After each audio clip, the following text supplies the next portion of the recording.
હવે વાત કરીએ દ્રેવિશનો પોકાર મને બચાવી લો.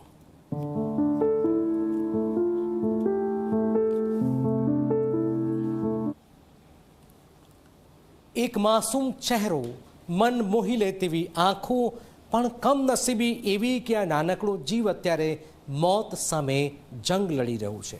જી હા, વાત અમદાવાદના સેટેલાઇટની છે કે જ્યાં માત્ર 9 મહિનાની દ્રેવિશની છે, જેની એવી ગંભીર બીમારી છે કે જેનો ઇલાજ મધ્યમ વર્ગના પરિવાર માટે અશક્ય છે. અમદાવાદના સેટેલાઇટ વિસ્તારમાં આવેલા ઘરની ખુશીઓ પર જાણે કે કોઈ ગ્રહણ લાગ્યું છે. દર્શનભાઈ અને સોનલબેન સોનીના લગ્ન પછી 7 વર્ષ બાદ તેમના ઘરે પુત્ર જન્મ થયો. ત્યારે માતા પિતાની ખુશીઓનો કોઈ પાર નહોતો.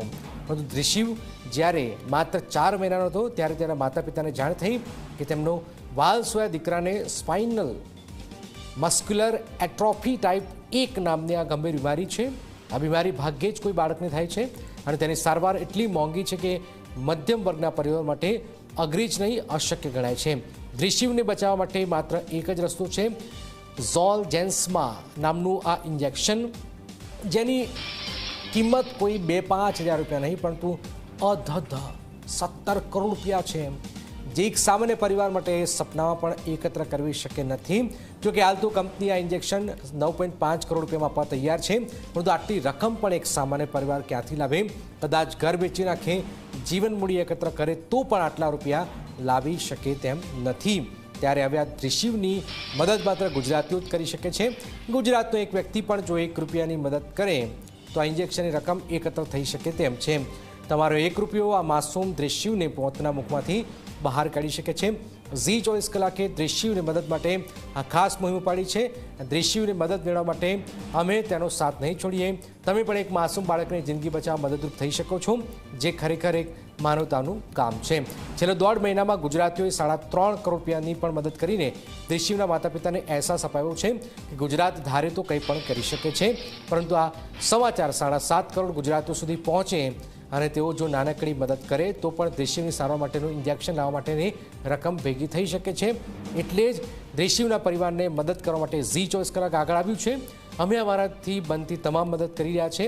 તમે પણ નાનકડી મદદ આ દ્રિશિવને કરી શકો છો, એની જિંદગી બચાવી શકો છો. એટલું જ નહીં, આ સમાચારને તમે વધુ શેર કરીને પણ દ્રિશિવને મદદ કરી શકો છો. આ અમારી મુહિમ છે, ગુજરાતીઓ સુધી આ સમાચાર પહોંચે, જેથી દરેક વ્યક્તિ 1 રૂપિયાની નાનકડી મદદ કરશે તો પણ દ્રિશિવને જે 9.5 કરોડ રૂપિયાનું ઇન્જેક્શન આપવાનું છે તે રકમ ભેગી થઈ જશે. અત્યાર સુધી દ્રિશિવના પરિવારને 3.5 કરોડ રૂપિયાની મદદ મળી ચૂકી છે, પરંતુ હજુ 6 કરોડ રૂપિયાની ખૂટે છે. સૌથી મોટી અને ચિંતાની વાત એ છે કે દ્રિશિવને જે સ્પાઇનલ મસ્ક્યુલર એટ્રોફી નામની ગંભીર બીમારી છે તે ટાઈપ 1 છે. એટલે કે આ બીમારીમાં જીન થેરાપી આપવા માટે માતા પિતા પાસે ફક્ત 1 વર્ષનો સમય હોય છે. દ્રિશિવને 9 મહિના થઈ ગયા છે, હવે તેની પાસે ફક્ત 3 મહિનાનો સમય છે. જો સમયસર આ રકમ એકઠી ન થાય તો દ્રિશિવનું જીવન જોખમમાં મુકાઈ શકે છે. તો આવો દરેક વખતે ગુજરાતે પડકારોને હરાવ્યા છે, તો આ વખતે પણ આપણે માનવતા સામેની આ લડાઈ જીતવાની છે. મારા ખોળામાં આપ જે સુંદર બાળક જોઈ રહ્યા છો, જેને જોઈને જ રમાડવાની ઈચ્છા થઈ જાય, એ દ્રિશિવ છે. દ્રિશિવ માત્ર 9 મહિનાનો બાળક છે, પરંતુ એક અસામાન્ય બીમારીથી પીડાઈ રહ્યો છે. આ બીમારી છે સ્પાઇનલ મસ્ક્યુલર એટ્રોફી ટાઈપ 1. આ એ ટાઈપ છે કે જે બીજી બધી જે બીમારી છે એના કરતાં ખૂબ જોખમી છે. અને અમે આ કવરેજ એટલા માટે કરી રહ્યા છીએ જે તો એ લોકો કે જેઓ સક્ષમ છે એવો દ્રિશિવને મદદ કરે. દ્રિશિવના મમ્મી અત્યારે આપણી સાથે ઉપસ્થિત છે, એમની સાથે વાતચીત કરીશું, એમને પૂછીશું, અચ્છા આટલું સુંદર બાળક અને આપ જ્યારે એને જુઓ છો શું વિચારો છો? અત્યારે તો એને જોઈને દરેક સેકન્ડે એવી જ બીક રહે છે કે દ્રિશિવ સારો થઈ શકશે કે નહીં અને એ કાયમ મારી જોડે રહી શકશે કે નહીં. અત્યારે આ એક જ ડર સતત અમારા મનમાં હોય છે, કારણ દ્રિશિવ અમારા ઘરમાં બહુ જ વર્ષો પછી આવેલું બાળક છે. એટલે પરિવારજનોના માતા પિતા તરીકે અમારા બહુ જ બધા સપના હતા. જ્યારે દ્રિશિવ પહેલીવાર ઘરે આવ્યો ત્યારે એટલો બધો ખુશીનો માહોલ હતો અમારા ઘરે. આપ ડૉક્ટર પાસે ગયા હશો, ક્યારે તમને ખબર પડી કે આ પ્રકારની કોઈ બીમારી છે અને એનો ઈલાજ શું? જ્યારે અમને ખબર પડી કે દ્રિશિવને સ્પાઇનલ મસ્ક્યુલર એટ્રોફી છે ત્યારે અમે આ માતા કે જે એટલા બધા વેદનામાં છે કે તેમની પાસે શબ્દ નથી, કારણ કે પીડા ઘણી બધી છે, પરંતુ એ પીડાને શબ્દોમાં કેવી રીતે વર્ણવવી, અત્યારે તેઓ થોડા ઇમોશનલ પણ છે, પરંતુ થોડીક હિંમત રાખજો. ફરીથી કહીએ છીએ કે અમે આ કવરેજ એટલા માટે કરીએ છીએ કે લોકો આગળ આવે અને દ્રિશિવની મદદ કરે, કારણ કે તેને એક ઇન્જેક્શનની જરૂર છે, એક ટ્રીટમેન્ટની જરૂર છે, જેનો ખર્ચો 9.5 કરોડ આસપાસ છે. ફરીથી તેના માતા સાથે વાતચીત કરીશું, એમને પૂછીશું. અચ્છા, આ જે બીમારી છે એના લક્ષણો શું હોય છે? આ બીમારીના જે સિમ્ટમ્સ છે એમાં એવું છે કે જે 4થા મહિને હેડ કંટ્રોલ બાળકનું આવી જવું જોઈએ. હેડ કંટ્રોલ દ્રિશિવે હજી સુધી અચીવ નથી કર્યું. એની લેગ મૂવમેન્ટ્સ અને હેન્ડ મૂવમેન્ટ્સ બધી ડાઉન થવા લાગી, બિકોઝ આ બીમારીમાં જે એના બોડીમાં પ્રોટીન બનાવતું જે જીન હોય એ જીન જ એનામાં બાય બર્થ મિસિંગ છે. એટલે એના મસલ્સમાં પ્રોટીન બની નથી શકતું, જેના કારણે એના મસલ્સ શ્રિંક થાય છે. ડે બાય ડે એના સેલ્સ ડેમેજ થાય છે. તો એના લીધે નોર્મલી જે 10 મહિનાનું બાળક હોય બેસી શકે, કોઈ બી વસ્તુ ઇઝીલી ગળે ઉતારી શકે, એ કોઈ જ નોર્મલ એક્ટિવિટી દ્રિશિવ નથી કરી શકતો. અચ્છા, ડૉક્ટરે શું કહ્યું છે? આનું ઈલાજ શું છે?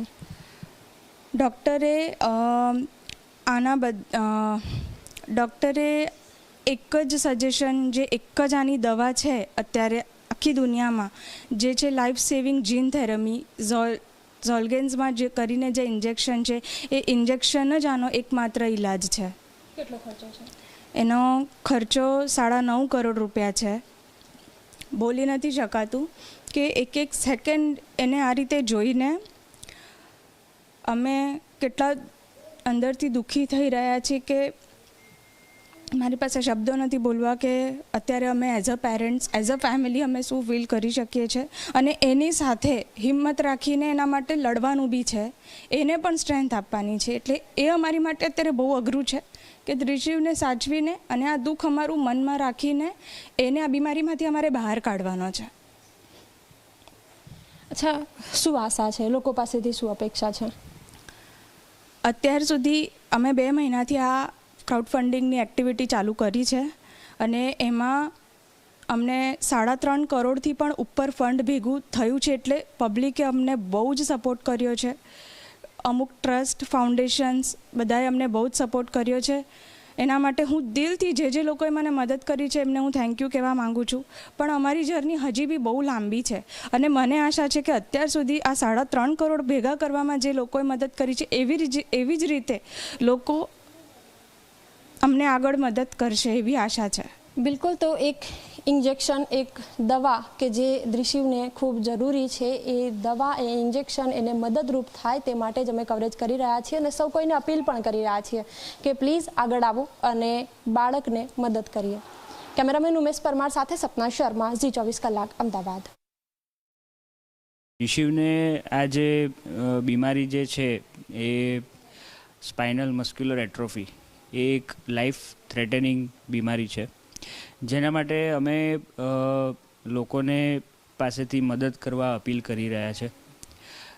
અત્યાર સુધી અમને બહુ જ સારો સપોર્ટ મળ્યો છે લોકોથી અને અમે આજે 3.5 કરોડ રૂપિયાની મદદ આ છેલ્લા 1.5 મહિનામાં કર્યા છે. એ બહુ જ સારો રિસ્પોન્સ કહેવાય કે અમદાવાદ, ગુજરાત અને ઇવન ઓલ ઓવર ઇન્ડિયાથી લોકો અમને સપોર્ટ કરી રહ્યા છે આજે દ્રિશિવ માટે. As a father